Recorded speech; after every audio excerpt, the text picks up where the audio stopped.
Guys, আজকে আমি করতে যাচ্ছি pink colour food eating challenge. তো প্রথমে নিলাম মামা ওয়েফার। এটা দেখেন পুরো প্যাকেটটা পিঙ্ক কালার, আর এই মামা ওয়েফার পুরাটাই পিঙ্ক কালার। আর এই ওয়েফারটা খেতে আমার অনেক ভালো লাগে। আমি ম্যাক্সিমাম টাইমে এই মামা ওয়েফার খাই। আপনাদের কার কেমন লাগে অবশ্যই কমেন্ট করে জানাবেন। এরপরে নিলাম পিঙ্ক কালারের একটি বক্সে চকলেট। এই চকলেট আমি প্রথম খেলাম কারণ আমি বক্সটা দেখে ইমপ্রেসড হয়ে গেছি, কিন্তু গাইস ভিতরে চকলেটটা পিঙ্ক কালার না, সাদা কালার, বাট খেতে অনেক টেস্টি ছিল।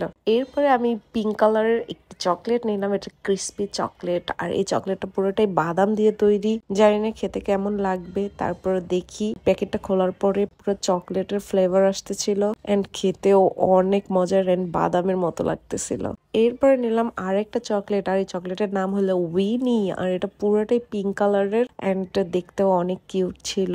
গাইস, পিঙ্ক কালার চ্যালেঞ্জ করতে গিয়ে আমি পিঙ্ক কালারই খুঁজে পাচ্ছিলাম না, এর জন্য ছোট ছোট চকলেট নিয়ে এসেছি যেগুলোর প্যাকেট পিঙ্ক কালার, এন্ড এই চকলেটটাও খেতে বেশ মজার ছিল। এরপরে পিঙ্ক কালারের আরেকটা ওয়েফার নিলাম, আর এই ওয়েফারের নাম হলো ইলুবিলু ওয়েফার। এই ওয়েফারটাও পুরো পিঙ্ক কালার এন্ড খেতে সেম অ্যাজ লাইক মামা ওয়েফারের মতোই, বাট আমার ওয়েফার অনেক ভালো লাগে। সো গাইস, এরপরে নিলাম পিঙ্ক কালারের কিন্ডার জয়, আর কিন্ডার জয় তো আমার অনেক পছন্দের, আর এটা ছিল পুরাই পিঙ্ক কালারের। এখান থেকে আমি খেয়ে নিলাম, এন্ড কিন্ডার জয় তো কিন্ডার জয় একই রকম টেস্ট এন্ড খেতেও বেস্ট। এরপরে নিলাম পিঙ্ক কালারের সেন্টার ফ্রুট, এন্ড সেন্টার ফ্রুটটা তো পুরাই পিঙ্ক কালার, প্যাকেটও pink colour, and Center Fruit চুইংগামটা পুরাটাই পিঙ্ক কালার। আর ছোটবেলা থেকেই সেন্টার ফ্রুট খেয়ে খেয়ে বড় হয়েছি, এন্ড এইটা তো দেখেন কতটা কিউট। এন্ড সেন্টার ফ্রুট খেতে আমার অনেক ভালো লাগে, এন্ড পুরাটাই খেয়ে নিলাম। এরপরে নিলাম পিঙ্ক কালারের জেলি। দেখেন এটা একদম পুরা খাবারটাই পিঙ্ক কালার। জেলিটা খেতেও আমার কাছে অনেক ভালো লাগছে, কিন্তু নর্মালি আমি এত বেশি জেলি টেলি খাই না, শুধুমাত্র পিঙ্ক কালার চ্যালেঞ্জটা করার জন্য বেসিক্যালি এই জেলি বেলি খাচ্ছি, এন্ড খেতে বেশ ভালোই ছিল। এরপর নিলাম পিঙ্ক কালারের ললিপপ। দেখেন এটার পুরাটাই পিঙ্ক কালার, এন্ড ললিপপটা খেতে কেমন হবে জানি না, এটার দামও অনেক বেশি ছিল, 60 টাকা নিচ্ছে। এখন আমি এই ললিটা খেয়ে নিচ্ছি, এন্ড খেতে অনেক মজার ছিল।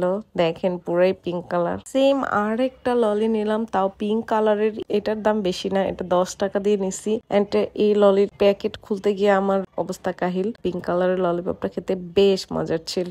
এরপরে নিলাম পিঙ্ক কালারের আইস ললি টি। এইটা তো অনেক মজার, এইটারই অনেকগুলো কালার হয় এন্ড খেতে বেশ মজার ছিল। সো গাইস, এরপরে নিলাম চকো বিনস, আর চকো বিনস খেতে আমার অনেক ভালো লাগে, আর চকো বিনস এ থাকে মাল্টি কালার। এখান থেকে আমি বেছে বেছে পিঙ্ক কালার নিয়ে নিলাম, এন্ড পিঙ্ক কালারের চকো বিনসটা খেয়ে নিলাম, খেতেও বেশ মজার ছিল। সো গাইস, এই ছিল আজকের পিঙ্ক কালারের ফুড ইটিং চ্যালেঞ্জ। অবশ্যই কমেন্ট করবেন আমার কয়টা আইটেম হলো, এরপরে কি চ্যালেঞ্জ দেখতে চান সেটাও কমেন্ট করে জানাবেন, and subscribe me. Bye by.